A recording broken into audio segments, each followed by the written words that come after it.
अस्सलाम वालेकुम मेरे प्यारे दोस्तों, मैं आपका भरपूर स्वागत करती हूँ स्टडी धावक में। आज मैं क्लास नहीं ले रही हूँ, आज कुछ अलग करने जा रहे हैं हम लोग। आज मैं आपको कुछ इंपॉर्टेंट बुक्स का रिव्यू दूंगी क्योंकि बहुत से बच्चों को कंफ्यूजन होता है बुक सेलेक्ट करने में कि कौन सी बुक अच्छी है।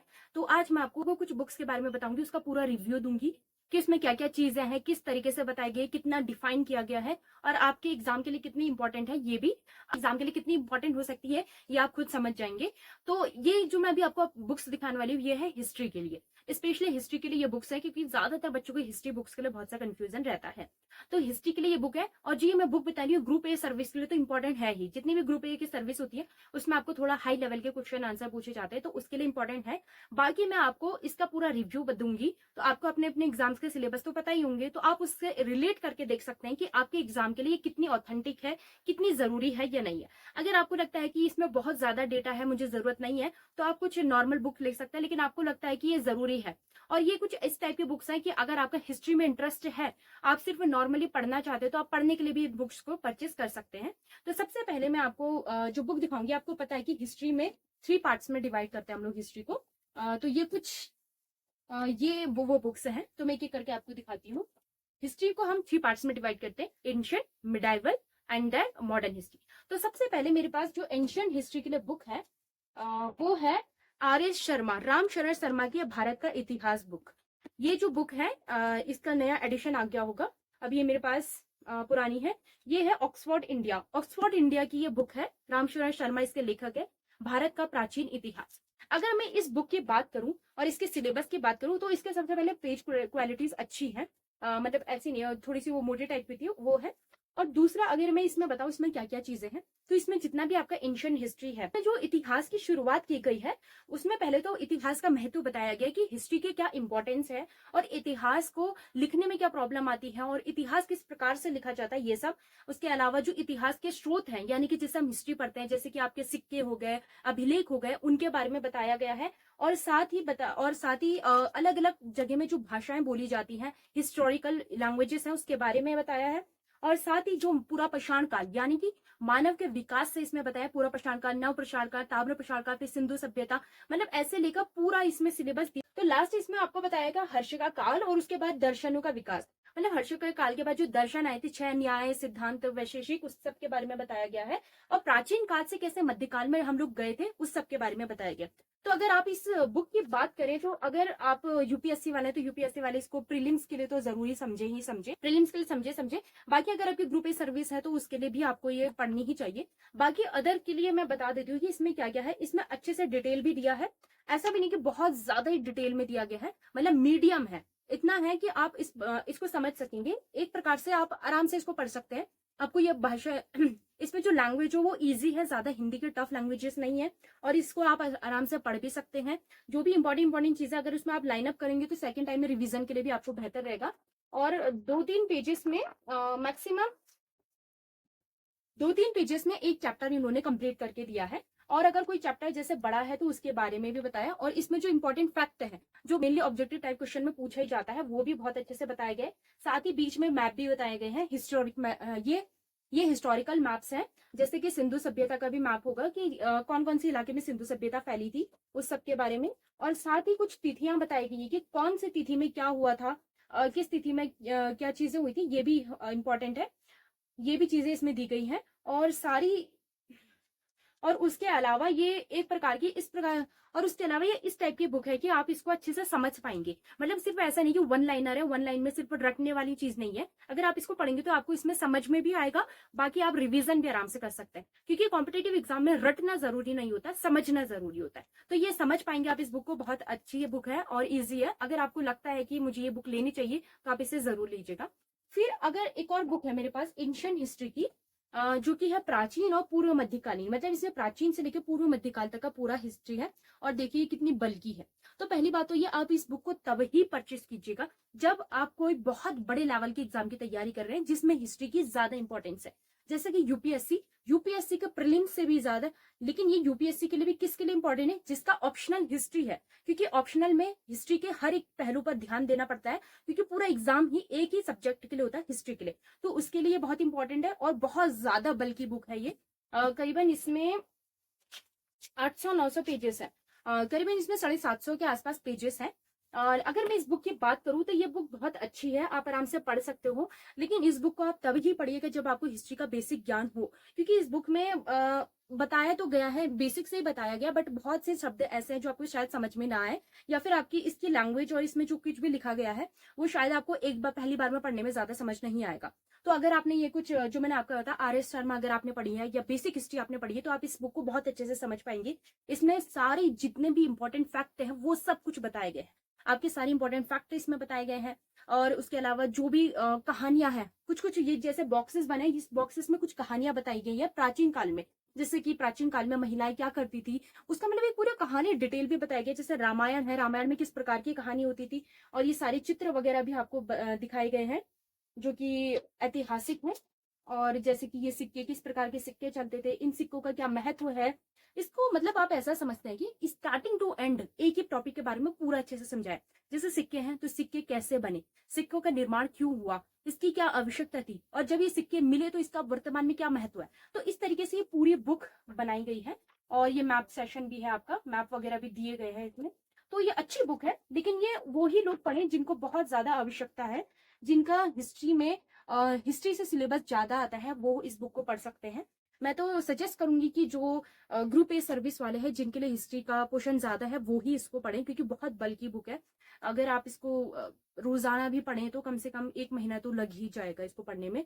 फिर एक ही बार पढ़कर भी नहीं होता है, रिवीजन भी आपको करते रहना पड़ेगा। और हाँ, एक बात और, जब भी आप इसे पढ़ते हो इसमें इंपॉर्टेंट चीजों को लाइन अप करते हैं, क्योंकि सब कुछ इंपॉर्टेंट नहीं है और सब कुछ आपको पढ़ना भी नहीं है, ठीक है। क्योंकि बहुत सी ऐसी चीजें जो जरूरी नहीं है, तो अगर आप लाइन अप करेंगे, हाईलाइट करेंगे, तो आप नेक्स्ट टाइम जब रिविजन करेंगे तो आप उसी चीज को पढ़ते रहेंगे। फिर क्या होता है, जब थर्ड टाइम आप रिवीजन करेंगे तो आपको लगेगा कि कुछ चीजें और इंपॉर्टेंट नहीं है, तो आप अलग पेन से उसको और हाईलाइट कीजिए, फिर वो इंपॉर्टेंट चीजों को पढ़िए। तो इस तरीके से मैंने भी इसी को इस प्रकार से पढ़ा था। अगर मैं अपने रिव्यू दूं तो मुझे अच्छी लगी ये बुक, बट जब मैंने बेसिक पढ़ा तभी मुझे ये समझ आई, क्योंकि एक बार में ये समझ में नहीं आ पाती है, और बहुत सी चीजों में इसने मुझे हेल्प भी करी। लेकिन अगर आपके पास आर.एस. शर्मा है तो मैक्सिमम इसका जो पोर्शन है वो एक तरीके से इसी में बता दिया गया है, आप इसको अच्छे से पढ़ सकते हैं, देन उसके बाद इसे देख लीजिएगा। और साथ ही अगर आपको कोई क्लास भी करना चाहे तो क्लास भी करिएगा, क्योंकि बहुत सी ऐसी चीजें जो एक बार में समझ में नहीं आती है डायरेक्ट बुक्स से। अब हम बात करते हैं मिडाइवल हिस्ट्री की। अब मध्यकालीन भारत की बात करें तो इसके लिए मेरे पास ये है सतीश चंद्र। अच्छा, जो ये बुक है इसका नाम है प्राचीन भारत, और ये है उपिंदर सिंह ने ये लिखी है, पियर्सन कंपनी की है, और उपिंदर सिंह ने लिखी है। उपिंदर सिंह जिनकी डेथ हो गई है, मनमोहन सिंह उनकी बेटी है ये, उन्होंने ये लिख लिया, ठीक है बुक। अब हम लोग चलते हैं सतीश चंद्र पर। सतीश चंद्र बुक जो कि मिडाइवल हिस्ट्री के लिए बहुत इंपॉर्टेंट है, इसके ये 2 पार्ट्स में आती है। ये पार्ट 1 है और ये है पार्ट 2। तो पार्ट 1 और पार्ट 2 में क्या क्या अलग है, तो जो ये पार्ट 1 है, पार्ट 1 में पूरा दिल्ली सल्तनत बताया गया है, दिल्ली सल्तनत यानी कि लोधी वंश तक का है। और पार्ट 2 में मुगल वंश से लेकर पूर्व मध्य काल तक का इसमें पूरी जानकारी दी गई, ठीक है। अगर मैं इस बुक की बात करूं तो ये मुझे सबसे अच्छी लगती है, मतलब मेरी फेवरेट बुक है ये। लेकिन पहली बार में जब मैं पढ़ रही थी मुझे बिल्कुल कुछ समझ नहीं आता, इवन मुझे बहुत बुरी बुक लगी। लेकिन जब मैं इसे पढ़ती गई, मैंने बहुत सी इंपॉर्टेंट चीजों को हाईलाइट किया, उसी को रिवीजन करती रही, तो बहुत अच्छी बुक है। मतलब इस बुक को पढ़कर मुझे ना मिडाइवल हिस्ट्री में बहुत, ऑलरेडी मुझे हिस्ट्री में इंटरेस्ट है, खासकर मिडाइवल में, लेकिन इस बुक को पढ़ने के बाद और ज्यादा मेरा इंटरेस्ट जागा। तो ये बुक इस प्रकार की है कि आपको पूरी तरीके से कहानी के रूप में बताया गया है, तो बहुत अच्छी बुक है। कहानी के रूप में आपको सारी चीजें बताई गई हैं। इसकी शुरुआत अगर हम कहें तो ये 10वीं से 12वीं सदी के बारे में बताता है। ये सबसे पहले बताता कि किस प्रकार तुर्क भारत में आए थे, लेकिन उससे भी पहले ये बताता कि तुर्क कौन है, जो भारत में आए थे वो कौन है, वो किस इलाके में रहते थे, और भारत में आने के पीछे की उनके क्या रीजन थे, वहां से इसको शुरू किया गया है। और ये पूरा जाएगा आपके लोधी वंश तक का, और साथ ही विजयनगर साम्राज्य, बहमनी साम्राज्य, इसके बारे में भी बताया है। और पुर्तगाल, जो इस वक्त पुर्तगाल भारत में आए थे, आपको पता है 1498 में भारत के रास्ते की खोज हुई थी। भारत की कभी खोज नहीं हुई थी, भारत हमेशा से जहां था वहां था, बस ये है कि रास्ते की खोज हुई थी, उसके बारे में बताया है। पुर्तगालियों ने किस प्रकार से यहाँ पर आकर अपना शासन चलाया, वो सब कुछ बताया गया है। आर्थिक जीवन, सामाजिक जीवन, और उसके अलावा हर एक शासक के बारे में, शासक की राजनीतिक व्यवस्था, उस टाइम का समाज, उस टाइम की आर्थिक व्यवस्था कैसी थी। तो ये मुझे बहुत अच्छी बुक लगी। कहीं कहीं पे आपको ये मैप्स भी दिए गए हैं, तो आप एक बार इसको पढ़कर देख सकते हैं अगर आपको अच्छे लगे। ये देखिए मैंने कुछ इस प्रकार से हाईलाइट किए हैं, ये मैंने स्पेशली हाईलाइट किए हैं। जो इंपॉर्टेंट हाईलाइट है ये है फैक्ट्स, जो फैक्ट्स आपके ऑब्जेक्टिव टाइप क्वेश्चन में पूछे जाते हैं उसके लिए। बाकी अगर आप रिटर्न वर्क के लिए कर रहे हो तो आपको पूरी बुक पढ़नी होगी। उसमें से जो इंपॉर्टेंट लगेगा रिटर्न के लिए अलग आप हाईलाइट कीजिएगा। जैसे मैंने रिटर्न के लिए पेंसिल से हाईलाइट किया है, देन जो ऑब्जेक्टिव टाइप होता है उसके लिए मैंने ये मार्कर, उसके लिए मैंने ये हाईलाइटर से करा है, ठीक है।